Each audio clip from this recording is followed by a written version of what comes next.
has been divided historically into 4 ages, and they are called yugas. We have the present age is Kali Yuga, and it comprises of 432,000 years. The second age is Dwapar Yuga, which is twice the period of Kali Yuga, 864,000 years. And similarly, Treta Yuga is 3 times, and Satyuga is 4 times, 1,728,000 years. These 4 ages or yugas together are referred to as Chaturyug. Chaturyug multiplied 71 times is equal to another time dimension which is referred to as a Manvantar. A Manvantar is 306,730,000 years. Multiply this time period with the figure 14, and this is equal to 12 hours of Brahma, the creator. This is called Kalpa. How long is a Kalp? A Kalp is 4,294,080,000 years. That's how long 12 hours of Brahma is. I think your mind must be reeling with all these figures that you're listening to. But look at what these evolutionists and geologists say. It's all guesswork, and they keep changing. In fact, Darwin's theory of evolution was not accepted even in his own time. His followers made fun of his theory. Do you know that Darwin himself admitted that his theory had loopholes which he had filled with guesswork? Although his theory promotes atheism, yet Darwin himself agreed that there is need of a guiding intelligence in the evolutionary process. His own son, George Darwin, declared in 1905. He said that this creation is still as mysterious even today as it was before, in spite of all the progress that science has made. Every investigation that science makes brings them face to face with more and more puzzles.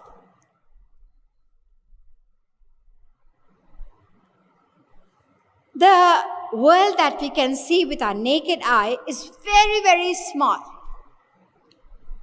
And astronomy has extended this vast universe into infinity, where distance is measured in terms of light years.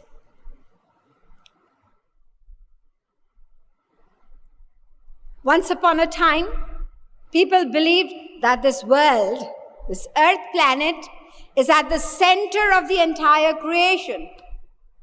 But you know, that is not true at all. In fact, this earth is one of the smallest planets. It's only 7,913 miles end to end. And there are constellations like the Centaurus, which is 450 million miles. How vast this universe is. The light from the sun takes 8 minutes to reach this earth. And the distance between the sun and the earth is 93 million miles. The distance between the earth and the moon is 238,000 miles, and the moonlight takes just 1.25 seconds to reach this earth. But do you know that there are galaxies from where the light takes thousands and thousands of light years to reach this earth? Incredible, isn't it? The Hubble Space Telescope has found a galaxy whose light will take 14 billion light years to reach this earth. Unimaginable. How vast this universe is according to science. Now let us find out what the scriptures say. Sankhya chet rajasamasti na vishvanam kadachana brahma vishnu shivadinam tatha sankhya na vidyate. Devi Bhagavad Puran. It may well be possible to count the grains of sand on this earth. Do you want to do it? I'm sure you wouldn't. It's impossible. But suppose it is possible. Let us suppose a person can count all the grains of sand on this earth. The Devi Bhagavad Puran says, but it is impossible to count the countless universes. When you listen to this, then obviously all this boast about the achievements of science today seems empty. We realize the littleness of the human intellect considering the vastness of this universe and how little we know. So these mechanistic, materialistic views of creation, they are unacceptable and absurd. Let me give you an example so that you can understand how ridiculous these explanations of creation are. Once a teacher who ignorantly believed in the materialistic view of the origin of this universe was trying to convince his students about this belief of his, and he said to them that this creation has come into existence automatically and it is working in a haphazard way. At the end of the class, he gave a homework to the students. They were asked to draw a map of the world.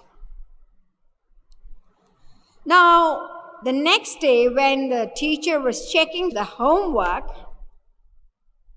he saw one paper which appeared to be very strange. There was no map of the world. All there was some haphazard scribbling and all kinds of different colors splashed over that piece of paper. He demanded to know who had done this homework. One cheeky little boy stood up and said, "Well, that's my homework. You call this the map of the world? How could you scribble this and hand it in as homework?" The boy said, "I want to explain what it is all about. Yesterday I sat down to do the homework, to draw the map of the world, and you know what happened? A piece of paper came flying in from the window, settled on the desk, and suddenly a pencil came in and started scribbling on the paper. This pencil was followed by some colored pencils. They also scribbled on the paper. And I thought, this could be the map of the world, and that's what I've handed in to you." The teacher was furious, very angry, and he was going to throw the boy out of the class. The boy said, "Before you punish me or throw me out, I want to ask you a question. What is it you want to ask? Yesterday you were teaching us that this vast universe has come into existence automatically. When such a vast universe can come into existence automatically, why can't this scribbling on the paper? Why don't you believe me now? Obviously, the teacher was embarrassed. He had no answer to give, and he realized the hollowness of his own belief in the materialistic origin of this universe. We have another recent theory, which is called the Big Bang theory. Very popular. According to this theory of creation, there was a big, dense cosmic chunk. This chunk exploded with a big bang and resulted in what you see today, this wonderful creation.